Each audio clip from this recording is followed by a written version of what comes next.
1939 में धनीराम मित्तल की पैदाइश हरियाणा में होती है और हरियाणा के भिवानी इलाके में। करीब 24-25 साल तक धनीराम मित्तल की जिंदगी बिल्कुल नॉर्मल थी। रोहतक के कॉलेज से ग्रेजुएशन किया, पढ़ाई लिखाई में अच्छा, लेकिन ग्रेजुएशन के बाद 1964 में जब इसकी उम्र करीब 25 साल थी, नौकरी के लिए इधर उधर भटका, कई जगह इंटरव्यू दिया, टेस्ट दिया, नौकरी मिली नहीं। तो इसे लगा कि बाकी लोगों को भी देखा, अपने दोस्तों को, और बाकी भिवानी जैसी जगह पे, तो उसे लगा कि बड़ा मुश्किल होता है सरकारी नौकरी और बाकी नौकरी को पाने में सही रास्ते पर चलकर। ये उसके दिमाग में बैठा हुआ था। तो उसने कहा कि नौकरी तो करनी है, लेकिन चलो इसके लिए रास्ता दूसरा अपनाते हैं। तो सबसे पहले इसने काम ये किया कि ये जो अथॉरिटी होती है ड्राइविंग लाइसेंस और इसकी, तो ये आरटीओ के दफ्तर पहुंचा और आरटीओ के दफ्तर के चक्कर काटने लगा और देखा कि यहाँ पे काम क्या क्या होता है। उसके बाद थोड़े दिन के बाद इसको तजुर्बा हो गया कि यहाँ कैसे लाइसेंस, और ये बात हो रही है 1964 की। उस जमाने में ये कंप्यूटराइज और ये सारी चीज़ें तो थी नहीं, सारा काम कागज़ पे होता था और तब शायद विजिलेंस और ये इतनी सारी चीज़ें भी नहीं थी, टेररिज्म और ये सब का थ्रेट भी नहीं था, तो चीज़ें आसानी से बनती थी। पर उस वक्त भी लोग फिर दूसरे रास्ते को अपनाते थे, जल्दी काम कराने के लिए पैसे देते थे। तो उसने देखा कि लाइसेंसिंग अथॉरिटी में लोग आते हैं, उनको दौड़ाया जाता है, लेकिन कुछ दलाल हैं जो पैसे लेते हैं, बना देते हैं। कई के पेपर पूरे नहीं होते, वो पेपर बनाने जाता है तो दलाल वो भी बना देते हैं। यहाँ उसने पहली चीज़ सीखी कि फर्जी पेपर, फर्जी दस्तावेज तैयार हो सकता है। इसके बाद इसने रोहतक के आरटीओ में फर्जीवाड़े का काम शुरू किया, नकली पेपर बनाने का काम और उस तरीके से ड्राइविंग लाइसेंस लोगों का बनाने का काम। इससे इसने पैसे कमाने शुरू किए, लेकिन इसकी मंजिल ये थी नहीं। जब ये फेक पेपर ये सारे बनाने लगा, नकली दस्तखत भी कराने लगा, तो धीरे धीरे उसे लगा कि इन कागजों का इस्तेमाल कहीं और बड़े लेवल पे भी किया जा सकता है। फिर इसने फेक डिग्री, अच्छे नंबर और ट्रेनिंग के वो सारे जो पेपर होते हैं अलग अलग डिपार्टमेंट के सरकारी, उसने उनके फर्जी पेपर बनाने शुरू किए और इसको पहली कामयाबी बड़ी मिली 1968 में। ये सारा रोहतक के आरटीओ में काम करने के बाद इसने फर्जी दस्तावेज के जरिए 1964 में भारतीय रेलवे में नौकरी ले ली और बाकायदा स्टेशन मास्टर बन गया। 1968 से 74 तक 6 साल इसने स्टेशन मास्टर का जॉब किया और सारे नकली दस्तावेज के आधार पर। लेकिन फिर इसका मन नहीं लगा, बोर हो गया ये। इसने कहा कि 6 साल हो गया है, अब इसको छोड़ा जाए। फिर वहां से निकला। उसके बाद इसे लगा कि नहीं, अब कुछ और भी चीज करनी चाहिए। फिर इसने गाड़ियां चुराने का काम शुरू किया। उस वक्त गाड़ियां बड़ी महंगी और गाड़ी चोरी को लेकर इतना सरदर्द नहीं था, बट गाड़ी चुराने के दौरान में कई बार ये पकड़ा गया और गाड़ी बेचने में भी दुश्वारी होती थी, लोग पेपर मांगते थे। तो इसने कहा कि अब इसके लिए भी कुछ और चीज करनी चाहिए। फिर ये गिरफ्तार होता रहा, बाहर आता रहा। फिर इसने कहा कि नहीं, और बाहर आने के बाद कोर्ट कचहरी के चक्कर, वकील के फीस, तो उसे लगा वकील लोग भी बड़ा बेवकूफ बना रहे इसको। तो इसने कहा ऐसा क्या किया जाए कि वकीलों से भी चक्कर छूटे। तो इसने कहा वकील भी बनते हैं। फिर ये बाकायदा राजस्थान गया और राजस्थान से इसने LLB की डिग्री ली, पढ़ाई की। LLB के बाद फिर इसने अपनी चोरी का काम रखा। ये सारी चीजें सेकेंडरी सिर्फ वो कर रहा है। LLB की पढ़ाई के बाद फिर इसे लगा कि नहीं, कुछ और भी करना चाहिए। फिर इसने बाकायदा हैंड राइटिंग का कोर्स किया कि कैसे हैंड राइटिंग एक्सपर्ट बनते हैं, कैसे क्या चीज पता चलता है, असली और नकली में फर्क क्या होता है। ये समझने और जानने के लिए इसने हैंड राइटिंग की पढ़ाई की। हैंड राइटिंग की पढ़ाई करने के बाद भी ये रुका नहीं। इसके बाद फिर इसने कहा कि कुछ और चीजें भी करते रहनी चाहिए। फिर इसने ग्राफोलॉजी की पढ़ाई की। ग्राफोलॉजी आपकी हैंड राइटिंग के जरिए लोगों को पहचानने की एक वो होती है, कौन कैसा क्या है। तो इसने LLB, ग्राफोलॉजी, हैंड राइटिंग का कोर्स सब कुछ किया, लेकिन असली चीज नहीं छोड़ी और वो चोरी की। और ये लगातार चोरियां करता रहा। दिल्ली, चंडीगढ़, पंजाब, हरियाणा, राजस्थान, इन शहरों में, इन राज्यों के अलग अलग जगहों पे चोरियां करता, पकड़ा जाता, चोरी करता, पकड़ा जाता, बार बार कोर्ट में लाया जाता। कॉन्फिडेंस लेवल इतना हाई था कि एक बार दिल्ली में कोर्ट में इसको ले जाया गया, और उस कोर्ट में उससे पहले कई साल तक वो हर बार पकड़ के लाया जाता, और जज साहब भी उसी कोर्ट में जमा थे कई सालों से। तो जब उन्होंने देखा धनीराम मित्तल को पुलिस लेकर आई है और कोर्ट के अंदर पेश किया गया, तो जज उसको देखते ही थोड़े से ऊब गए और फिर कहते कि तुम फिर चले आओ। उसका कहते कि तुम बाहर निकलो मेरी कोर्ट से और बाहर जाओ। धनीराम उठा, 2 पुलिस वाले साथ में थे, दोनों भी उठ गए उसको देख के। जज साहब ने सामने बोला था, बाहर गया, उसने चाय मंगाई, दोनों के साथ चाय पी, बोला। फिर कहता है यार कमाल है, देखो जज साहब भी मुझसे गुस्से में और बिना सुनवाई के उन्होंने कह दिया जाओ। पुलिस वाले ने भी कहा हाँ क्या करे। तब तक पुलिस वाले चाय पीते रहे, इसने कहा मैं आ रहा हूँ। उसके बाद ये थोड़ी देर के बाद गायब। पुलिस वाले अंदर आए कि शायद ये कोर्ट रूम में आ गया। अब इतने में धनीराम मित्तल का नाम पुकारा गया, उसकी बारी आई, पुलिस वाले के हाथ पैर फूल गए, धनीराम मित्तल गायब। तो इस दौरान में पता चला, जब जज साहब ने पूछा कि भैया वो कहाँ है, तो उसने कहा मुझे तो बाहर जाके, उसने यही कहा कि जज साहब ने खुद कहा कि तुम जाओ यहाँ से। तो अब ये बताओ, तुम जज साहब ने जब कहा है तो फिर मैं कैसे अंदर जाऊंगा, उन्होंने तो मुझे छोड़ दिया। अब पुलिस वाले को भी कुछ समझ में नहीं आया। तो अब जज साहब भी हंसे कि किस चीज को कहाँ ले जाया गया, लेकिन मुजरिम हाथ से भाग चुका था। खैर पुलिस को भी उम्मीद थी कि ज्यादा दिन भागेगा नहीं, वो फिर पकड़ा गया, फिर आया, फिर जेल गया, फिर बाहर आया। और उसने इस दौरान में LLB की पढ़ाई कर ली थी, कानूनी सारी चीजें समझता था। फिर कोई वकील कुछ कहता तो वो उसको उल्टा ही कानून सिखाता, अपना केस खुद तैयार करता, कौन कौन सी कड़ियां कमजोर है, कौन से सबूत नहीं है, कौन सी क्या चीजें हैं, उसकी स्टडी करता। बाकायदा कोर्ट में अदालत से कहता कि मुझे ये पुलिस के जो भी चार्जशीट और बाकी चीजें हैं उसको मुहैया कराई जाए। तो उसका राइट था, अदालत भी देती। और वो फिर जो पुलिस उसे पकड़ती, उसी पुलिस वालों के वो कोर्ट में कपड़े भी फाड़ देता दलील से अपने। इस दौरान में उसकी चोरियां चलती रही और वो करीब 1000 से ज्यादा उसने गाड़ियां चुराई। और गाड़ी चुराने का उसका तरीका बड़ा आसान था, और कभी भी उसने रात को चोरी नहीं की, कभी किसी को मारा नहीं, कभी किसी को एक थप्पड़ नहीं मारा अपने पूरे क्राइम के इस करियर में। सिर्फ और सिर्फ ये था, गाड़ियां चुराता था, उसको बेचता था और फिर उन पैसों से वो अपना ऐश करता था। तो गाड़ियां चुराने के बाद बेचने की उसको बड़ी प्रॉब्लम होती थी, तो इसीलिए उसने हैंडराइटिंग और इसके ग्राफोलॉजी का कोर्स भी किया। और फिर फेक पेपर गाड़ियों के खुद तैयार करता, खुद गाड़ी चुराता, उन गाड़ी के दूसरे कागजात बनाता और फिर दूसरी पार्टी को बेच देता। ऐसा चलता रहा।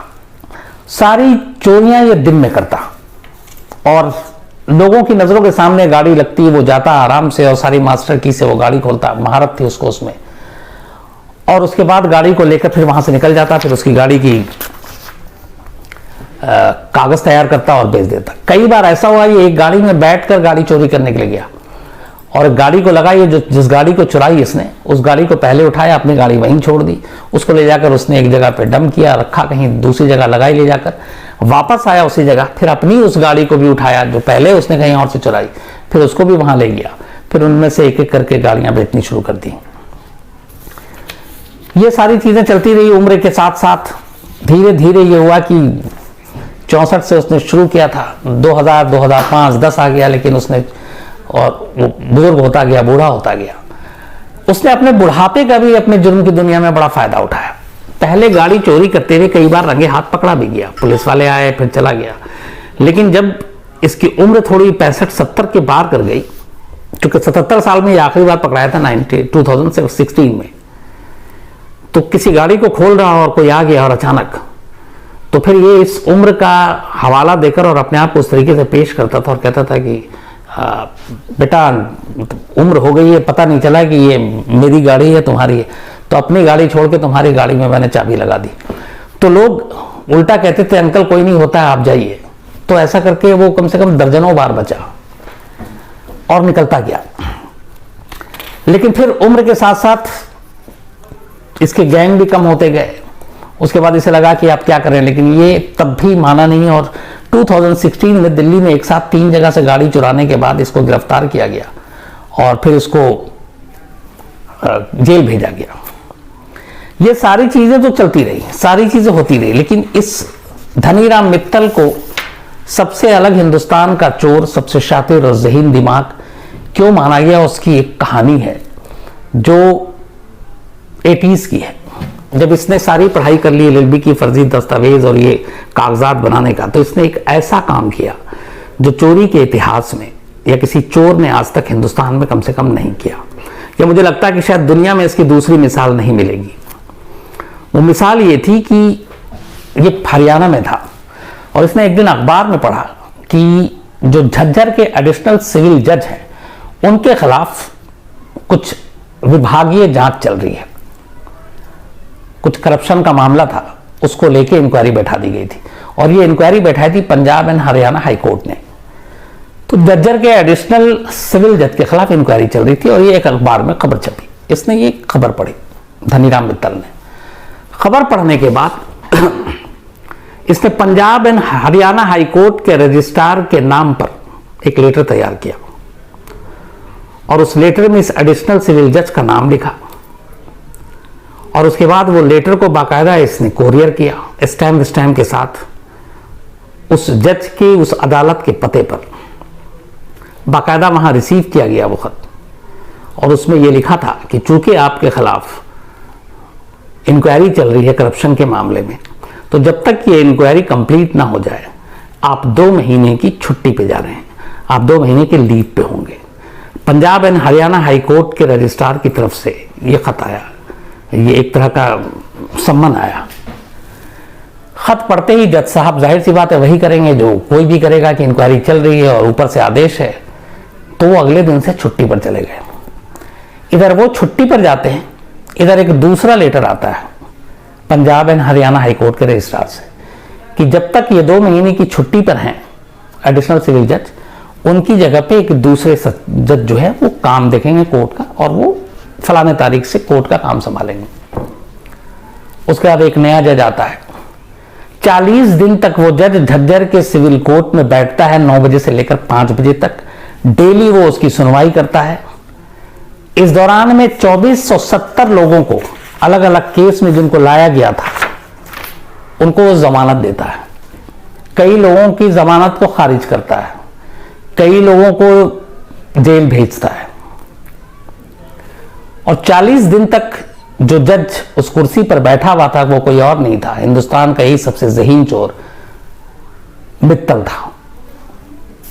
अब आप अंदाजा लगाइए कि एक चोर, ये धनीराम मित्तल, 40 दिन तक उसने फर्जीवाड़े से फर्जी कागजात बनाकर Punjab and Haryana high court के जैसे रजिस्ट्रार के नाम पर एक जज को छुट्टी पे भेजा 2 महीने के लिए और 2 महीना पूरा होने से पहले 40 दिन के बाद उसे लगा कुछ इस दौरान में कुछ ऐसे फैसले हुए जिसको लेके थोड़ी बातें होने लगी कि ये कैसा जज है, क्या है, और किसी ने पहचाना नहीं।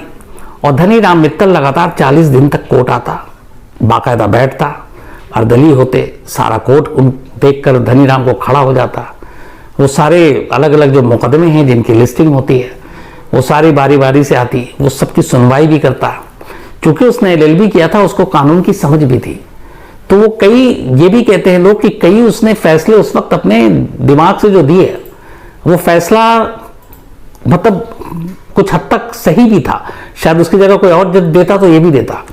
लेकिन एक चीज लोगों को परेशान कर रही थी कि इन 40 दिनों में ऐसा क्या हो गया, जज साहब इतने अच्छे कैसे हो गए कि धड़धड़ा के लोगों को बेल दे रहे हैं, जमानत दे रहे हैं। तो उसका कहीं ना कहीं जो क्रिमिनल थे, बाकी छोटे मोटे मुजरिम थे, उनके प्रति शायद उसको हमदर्दी थी, क्योंकि वो खुद एक मुजरिम था। तो वो जो भी आता बेल ग्रांटेड ही कर देता। तो सिर्फ 40 दिन में 2470 लोगों को उसने जमानत दे दी, वो सब बाहर खुशी खुशी आजाद। 40 दिन के बाद जब ये अचानक कोर्ट से गायब हो गया तो पता चला कि जज साहब आ नहीं रहे।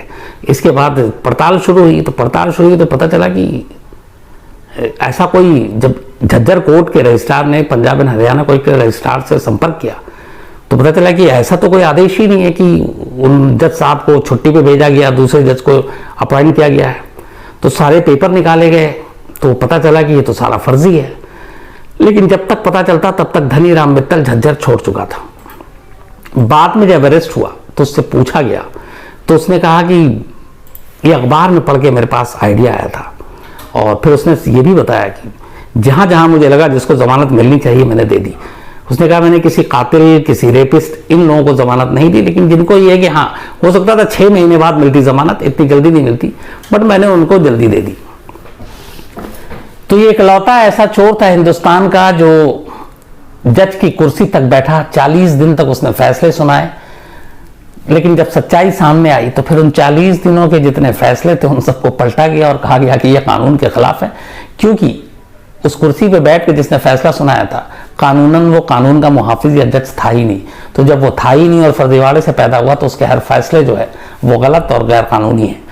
तो उसके बाद फिर उन सारे फैसलों को पलटा गया। अब आप अंदाज़ा लगाइए कि जो खुशी खुशी जमानत पे 2470 लोग बाहर आए थे, उनको ढूंढ ढूंढ कर वापस जमानत कैंसिल की गई, बताया गया कि ये हो चुका है, और फिर वो सब वापस जेल में भेजे गए। इस एक एपिसोड 40 दिन के जज बनने के बाद धनीराम मित्तल की जब कहानी आई मीडिया में, उसके बाद जुर्म की दुनिया के जो छोटे मोटे जितने जालसाज चोर थे ये सब श्रद्धा से भर गए धनीराम मित्तल को लेकर। जिस जेल में धनीराम मित्तल जाता तो वहां यही जिक्र होता कि यार यही है वो धनीराम मित्तल, देखो जो जज बना था 40 दिन के लिए। तो वो भी चौड़ा होकर घूमता जेल के अंदर। कई ऐसी कहानियां हैं कि जो छोटे मोटे चोर उचक्के जालसाज थे उन्हें पता चलता था कि इस वक्त धनीराम मित्तल फलाने जेल में है, तो कोई ना कोई जानबूझ के ऐसी वारदात करते और खुद पकड़े जाते कि पुलिस मुझे पकड़े और जेल भेजे, सिर्फ इसलिए कि धनीराम मित्तल की शागिर्दी में कुछ दिन जेल के अंदर रहे और कुछ सीख सकें। तो ऐसे बहुत सारे किस्से आए कि जब छोटे मोटे चोर उचक्के ये सारे जेल में जाते थे सिर्फ धनीराम मित्तल से मिलने के लिए, उससे गुरु ज्ञान लेने के लिए। तो ये थी कहानी धनीराम मित्तल की। लेकिन अब 80 साल उम्र ज्यादा हो गया, अब वो भाग दौड़ भी नहीं कर सकता, शायद पुलिस भी इतना भगा नहीं सकती अब, और उसे भी लगा बहुत हो गया, थक गया है। करीब 94 टाइम्स 94 बार धनीराम मित्तल को गिरफ्तार किया गया था, और इतनी बार गिरफ्तारी का अपने देश में शायद कोई दूसरा रिकॉर्ड नहीं है कि किसी एक मुजरिम को इतनी बार गिरफ्तार किया गया हो, मतलब 6 कम सेंचुरी। तो इतनी दफा गिरफ्तार हुआ, तो आप सोचिए कि जितनी दफा गिरफ्तार हुआ उतनी दफा जेल गया होगा। और एक बार गिरफ्तारी के बाद जेल जाने में अगर आप 3 महीने हैं तो कितनी बार कोर्ट में आपको जाना पड़ता होगा, कितनी पेशी होती होगी। इसीलिए हर जज जो है धनीराम मित्तल का चेहरा जैसे ही वो कोर्ट रूम के अंदर आता था जज साहब भी मुस्कुरा देते थे और पहचानते थे। तो ये थी हिंदुस्तान के जो कहते हैं कि चाल शोभराज या फिर दूसरा अपने जो इससे पहले एक और नाम बताया था, उन सब से कहीं ज्यादा ज़हीन दिमाग अगर पुलिस से आप बात करें तो मानते हैं कि इस आदमी के पास ज़हीन और ज़हानत और इसलिए थी कि पहला चोर था जिसने अपनी चोरी की कला को निखारने के लिए सिर्फ चोरी नहीं किया, नए तरीके नहीं सीखे, इसने पढ़ाई की, इसने LLB की डिग्री ली, इसने हैंडराइटिंग का एक्सपर्ट बना। तो ये एक दूसरा पहलू था। तो ऐसे चोर बड़े कम होते हैं, ऐसे किस्से बड़े कम होते हैं। ये थी पूरी कहानी